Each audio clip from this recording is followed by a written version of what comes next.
دو انسانوں کو سب سے خوفناک عذاب ہونے والا ہے، دو انسانوں کو، ایک سود کھانے والا، ایک قتل کرنے والا، ایک سود کھانے والا، ایک ناحق قتل کرنے والا۔ یہ ہمارے نبی کی امت ہے، کسی نے بتایا، کسی نے محنت نہیں کی۔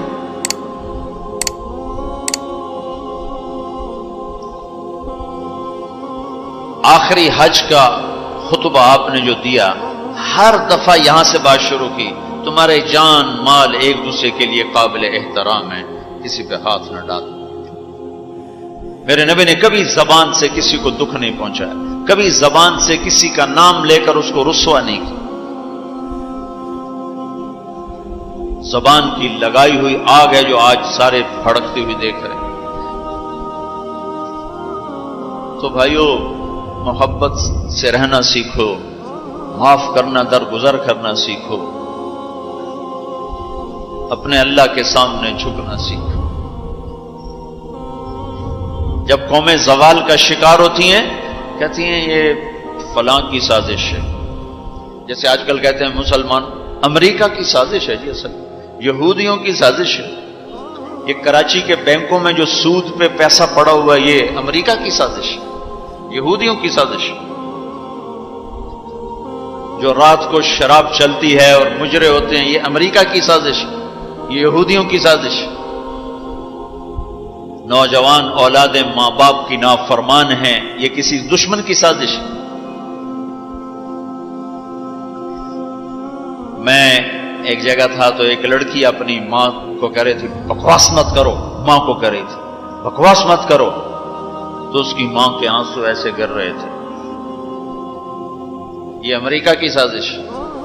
اور میرے نبی نے سے پوچھا کہ یا رسول اللہ قیامت کب آئے گی؟ آپ نے فرمایا اللہ کو پتہ ہے کب آئے گی۔ کا کوئی نشانی کہ جب ماؤں کو ذلیل کیا جائے گا تو قیامت آ جائے گی۔ ہمارے زوال کے اسباب باہر سے نہیں ہیں، ہمارے اندر سے ہیں۔ کتنی بڑی لعنت ہے جھوٹ۔ آپ نے فرمایا جب کوئی جھوٹ بولتا ہے تو 3 میل تک اس کی بدبو سے فرشتے بھاگ جاتے، 3 میل تک فرشتے بھاگ جاتے۔ تو پھر پاکستان کا کون سا بازار ہے جس میں کوئی رحمت کا فرشتہ آئے گا؟ کہ ہر دکاندار جھوٹ بول رہا ہے، ہر بڑا چھوٹا تاجر جھوٹ بول رہا ہے، ہر سیاستدان جھوٹ بول رہا ہے۔ ہر سے مراد ہے 100 میں 99 نہیں، 1 لاکھ میں 99,999، کوئی 1 لاکھ میں شاید ایک کوئی سچا مل جائے۔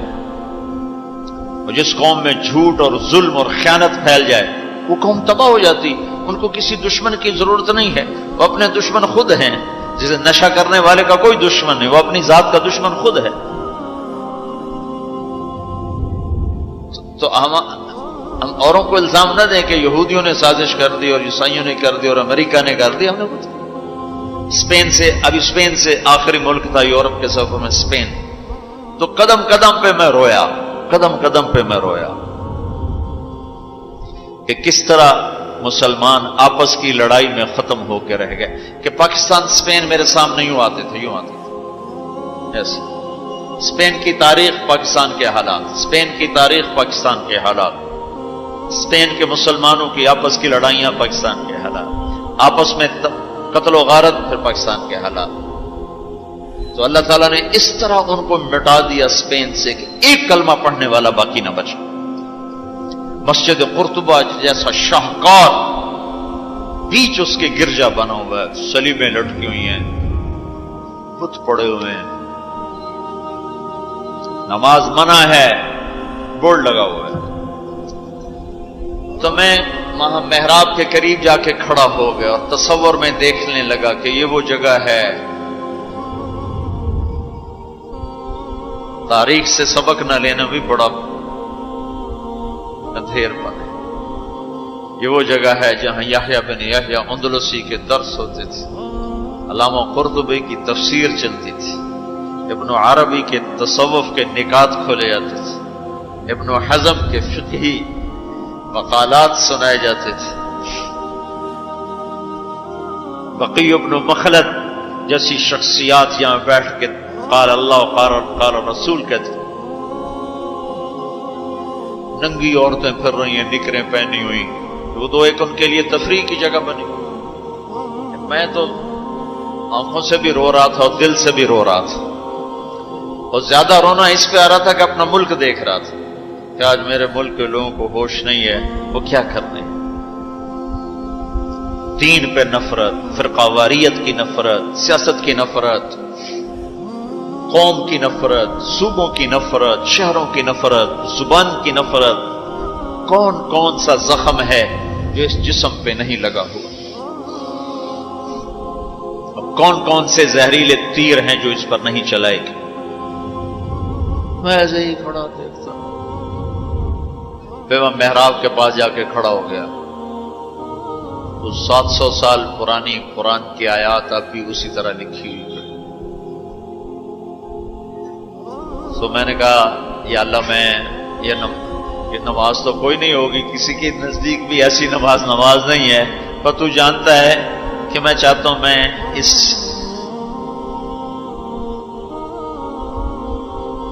ارے میرے بھائیو، آپس کی نفرتیں مٹا دو اللہ کے واسطے،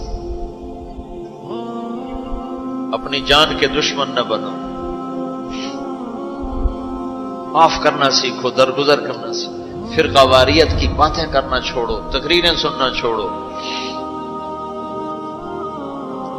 تاریخ میری کمزوری رہی ہے، میں بچپن سے تاریخ پڑھتا آ رہا ہوں، یہ تبلیغ میں لگنے سے پہلے ہی ذوق تھا تاریخ پڑھنا، تاریخ پڑھنا۔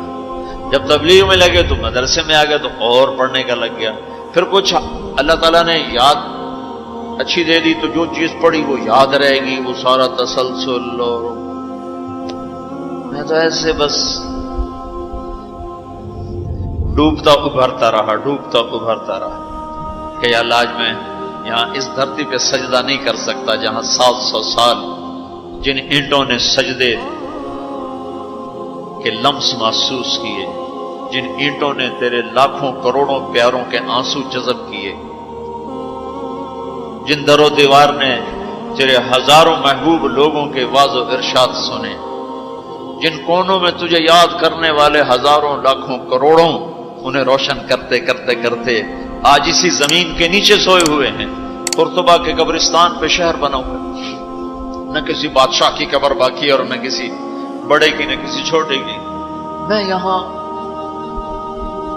نماز پڑھتا ہوں، میری نماز قبول کر لے۔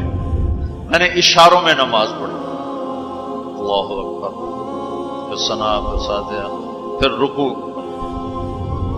پھر سجدہ، اللہ اتنا کو کیا ہے، رکوع سجدہ اتنا کر کے تاکہ کسی کو، چونکہ جو داڑھی والا اندر آتا ہے نا تو اس کے پیچھے سیکورٹی لگ جاتی کہ کہیں کسی کونے میں چھپ کے نماز نہ پڑھ لے، تو ایک سیکورٹی والا ہمارے پیچھے پیچھے کر رہا تھا۔ چلو یا اللہ، میں بھی ان میں ہو جاؤں جنہوں نے اس مسجد میں نماز پڑھی تھی۔ اور میرا پاکستان اس دور سے گزر رہا ہے، نہ عوام کو ہوش ہے نہ خواص کو ہوش ہے کہ کیا ہو رہا ہے۔ شاید اللہ تعالیٰ کسی کی فریاد پر آنکھیں کھول دے کسی کی۔ تو بھائیو، محبت سیکھو، درگزر سیکھو۔ اس تبلیغ سے خوبصورت محنت، سارے دین کی محنتیں حق ہیں جس سے خیر پھیل رہی، جس سے لوگوں کو نفع پھیل رہا ہو، لیکن میرے بھائیو، دنیا بھی پھری ہے، تاریخ بھی پڑھی ہے، وہ کچھ اللہ تعالیٰ نے موقع دیا، بہت زیادہ سے مراد یہ نہیں کہ میں کوئی کتابوں کے انبار لگا دی، اپنی حیثیت کے مطابق میں آپ کو اندر کے یقین کے ساتھ کہتا ہوں کہ پہلے 300 سال کا تو کوئی مقابلہ نہیں، پہلے 300 سال کو چھوڑ کر ان 1100 سال میں تبلیغ جیسا کام کبھی نہیں ہوا۔ میں تمہارے سامنے ہاتھ جوڑتا ہوں، تبلیغ میں وقت دو۔ اگر اپنے اللہ سے تعلق بنانا ہے، اگر لوگوں کو اللہ کی طرف پھیرنا ہے تو تبلیغ میں جاؤ۔ بہت بڑا مجمع آیا ہوا ہے، صرف ہر مہینے 3 دن کی نیت کر لو کہ ہر مہینے 3 دن لگانے ہیں۔ کرو گے نیت؟ کرتے ہو نیت؟ ہر مہینے 3 دن لگانے شروع کرو۔ تمہاری زندگی میں تبدیلی آ جائے گی۔ 6 بر اعظم کے انسانوں تک پیغام پہنچ رہا ہو، ہر زبان کے لوگوں کو ہدایت مل رہی ہو، ہر طبقے کو ہدایت مل رہی ہو۔ جب طوائفوں کی طرف ذہن گئے، ان کا خسروں کو بھی تو لینا چاہیے، وہ بھی تو نبی کی امت، ان کے پاس پہنچ گئے۔ تو ہمارے علاقے کا سب سے بڑا ڈانسر اب اس کی داڑھی ہے، 5 وقت کا پہلی صف کا نمازی ہے۔ جب میری اس کی پہلی ملاقات ہوئی، میں نے کہا تو کبھی نماز پڑھی؟ کہا جی کدی نہیں۔ کدی جمعہ پڑھے؟ جی کدی نہیں۔ عید پڑھی؟ جی کدی نہیں۔ میں کیوں؟ کہ جی یہ مولوی ساڑھے نال نفرت کریں تین اور اساں بھی پرا پرا رہ جانے ہیں، تو سب پیار کی ایسی آ گئے ہیں۔ اس کا چلا بھی لگ چکا ہے، داڑھی بھی رکھ لی ہے۔ ایک مجھے ملا ناچم یہی، اس کے بال کٹوائے، سارا کچھ سٹ سٹ کیا، اور کچھ عرصے بعد پھر میں دیکھو نا سرخی لگائی ہو، فوٹو بہت ہے نا کچھ۔ اس نے اپنے واقعہ سنا، کہا جی میں مسجد میں گیا نماز پڑھنے، تو مولوی صاحب نے آخیا اے خسرا کدے اندر وڑا ہے، انہوں باہر کٹو، انہوں باہر کٹو۔ تو ٹیک سنگھ گئی ہماری جماعت 95 میں، تو اس وقت وہ یہ سوشلزم کا بڑا مرکز تھا، تو اس کے جا کے اس سے ملے ہمارے ساتھی جو بڑا ان کا وہ پریزیڈنٹ تھا، صدر تھا۔ اس نے کہا جی مسلمان ہوں، کافر نہیں ہوں، سوشلزم سے متاثر ہے۔ تو اس کی ہم بات کرتے تھے، ہم پر دہریے کا لیبل لگنا شروع ہو گیا، دہریے دہریے دہریے۔ ایک دن نماز پڑھنے گیا مسجد، ظہر کی نماز تھی، عصر کی نماز، وضو کر لیا تھا اور مسح کے لیے پانی لیا، مسح کرنے کے لیے ہاتھوں میں پانی لیا، تو پیچھے سے مولوی صاحب کی آواز آئی امام مسجد، اے دہریہ اندر کدے وڑا ہے، نو باہر کٹو۔ تو میں نے وہ پانی یوں کر دیا، اور اس کے بعد آج تک میں مسجد نہیں گیا۔ اس میں جتنا مجرم وہ ہے، اتنا ہی مجرم وہ امام مسجد ہے جس نے یہ کہا ہے دہریہ نو باہر کٹو۔ تو بھائیو بہت بڑا مجمع بیٹھے ہو اوپر نیچے، اور اکثر نوجوان نظر آ رہے ہو، محبت سیکھو، اللہ سے صلح کر لو، توبہ کر لو۔ یہ جو لوگ چوریاں ڈاکے کر رہے ہیں، ان کے لیے بھی دعا کرو کہ اللہ ان کو بھی ہدایت دے۔ وہ اس حال میں مر گئے تو پتہ نہیں کون سی جہنم میں جائیں گے۔ تو نیت کرتے ہو سارے؟ ایک نیت میں اور کروایا کرتا ہوں کہ بھئی آج تک جو ہوا ہوا، آئندہ توبہ، صلح کر کے اٹھیں، اللہ کی بارگاہ میں صلح کر کے اٹھیں۔ تو اس کی بھی نیت کرتے ہو؟ ابھی تمہارے آنے سے پہلے اسپین کے ایک ساتھی سے بات ہو رہی تھی، وہ جو میں آخر میں توبہ کرواتا ہوں، انہوں نے کہا جی آپ تو چلے گئے ہیں اور ہمیں مسلسل خبریں آ رہی ہیں، چونکہ وہاں پاکستانی بہت زیادہ شراب کا کام کرتے ہیں، ان کے ہوٹلز ہیں تو ہوٹل میں شراب چلتی ہے۔ انہوں نے کہا جی مسلسل ہمارے لوگ کہ اسی جی توبہ کیتی ہے، بھائی اسی شراب بیچنی بند کرتی، شراب بند کرتی، شراب بند کرتی۔ مختلف جگہوں سے خبریں آ رہی، کہا جی ہم نے وہاں توبہ کی، ہم نے سوچا تھا مکے جائیں گے، وہاں جا کے توبہ کریں گے، لیکن وہ تو ادھر ہی انہوں نے ہمیں توبہ کروا دی، تو بس یہ ہماری توبہ، ہماری توبہ۔ تو ایک یہ کہوں گا کہ توبہ کر کے اٹھو، ٹھیک ہے؟ جو پیچھے گزر گئی اللہ معاف کر دے، آئندہ تجھ سے صلح کر کے چلیں گے، اور اگر کبھی پھر ٹوٹ گئی تو یہ کون سا اوکھا کام ہے، پھر توبہ کریں گے، پھر معافی مل جائے۔ اس دربار میں معافی کے سوا تو معافی سے معاف کرنے سے زیادہ محبوب عمل کو نہیں اللہ کی بارگاہ۔ تو توبہ کی بھی نیت کرتے ہو تو کہو یا اللہ میری توبہ، پھر کہو یا اللہ میری توبہ، پھر کہو یا اللہ میری توبہ۔ اللہ قبول فرما لے۔ اب حج والوں سے کوئی موقع ملا تو کر لوں گا، ورنہ وہیں مکے چل کے بات کریں گے۔ لیکن آپ بھائیو، ہو سکتا ہے اس وقت کی بات یہی ہو جو اللہ نے کہلوائی، ضرورت اسی کی ہو۔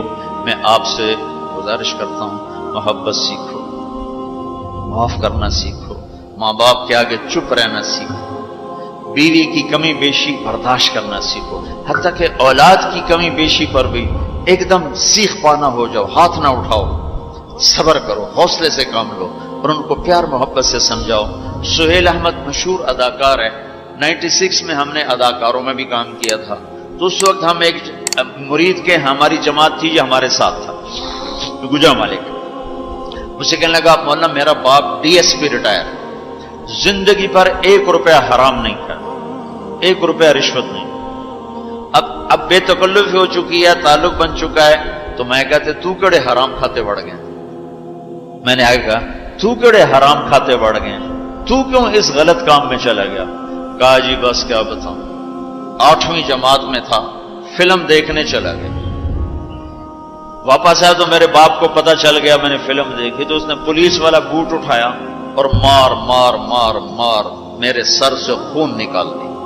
تو میں نے دل میں کہا تو نے مجھے فلم سے روکا، میں تمہیں اداکار بن کے دکھاؤں۔ کہا جی وہ شیطانی ضد پر آج یہ ہو رہا۔ تو اپنی اولاد کے ساتھ، استادوں تو شاگرد کے ساتھ ہمارے یہاں سختی ہے، اسکول ٹیچر بھی، مدرسوں کے مدرسین بھی بہت شدت کا لہجہ، سختی کا لہجہ، کان پکڑوانے، مارنا پیٹنا، یہ انسانی طریقہ نہیں ہے۔ پہلا جھوٹ ماں باپ سکھاتے ہیں، اولاد پہ سختی کرتے ہیں، وہ جھوٹ بولنا شروع۔ میرے والد صاحب نے نماز سختی سے پڑھانا شروع کی، جب میں گھر میں ہوتا تھا، تو اب اللہ گواہ ہے اپنے گناہوں کا ذکر نہیں کرنا چاہیے، لیکن صحابہ بھی کیا کرتے تھے، جاہلیت کے قصے سناتے تھے اللہ کے نبی کو، اپنے باپ کے ڈر سے بغیر وضو کے جا کے نمازیں پڑھیں۔ ایسی شدت نہ ہو کہ زبان چھوٹ گیا۔ 4تھی جماعت میں تھا میں، ہمارے استاد تھے ماسٹر شفیع صاحب رحمۃ اللہ علیہ، بڑے محنتی استاد، اس زمانے کے استاد ہوتے ہی محنتی تھے، لیکن مارتے بہت۔ انہوں نے ہمیں حساب کا سوال لکھایا، سلیٹیں ہوتی تھی اس پر، اب میں کوئی 12ویں نمبر پہ بیٹھا ہوا تھا، اور جو جا رہا ہے آتا نہیں، ٹھو ٹھو ٹھو ٹھو، سوٹے بھی مکے بھی، میں کہہ رہا بھی مر گئے، مجھے بھی نہیں آتا تھا، اور میں انتظار کر رہا ہوں کہ یا اللہ میں اس سے نکلوں کیسے، سوال تو آتا نہیں، پکی گل ہے سوٹے ہی ہیں۔ اب میرا چھوٹا ذہن اور میں سوچ رہا ہوں کہ کیا چکر چلاؤں، کیا چکر چلاؤں۔ تو تھوڑا سا بیک گراؤنڈ یہ ہے کہ میرے چونکہ ہمارا زمیندارہ ماحول تھا، تو استادوں کو گھر ہماری طرف سے گندم جاتی تھی، چاول جاتے تھے، گھی جاتا تھا، آٹا جاتا تھا، مکھن جاتا تھا، چینی جاتی تھی، مرچیں جاتی تھی، جو سیزن پہ تو وہ جاتی تھی۔ تو کوئی 2 مہینے پہلے میرے استاد جی نے کہا تھا کہ پتر مرچاں بھجوا دے، ابے نو آخی مرچاں بھجوا دے، وہ میں بھول گیا کہنا بھول گیا۔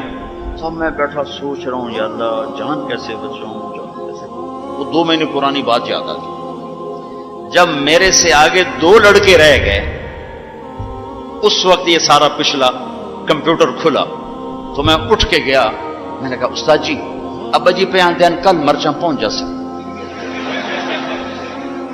ابا جی پہ آندین کل مرچاں پہنچ جا سکتے۔ میں نے کہا شاباش میرا پتر تو بائے جا۔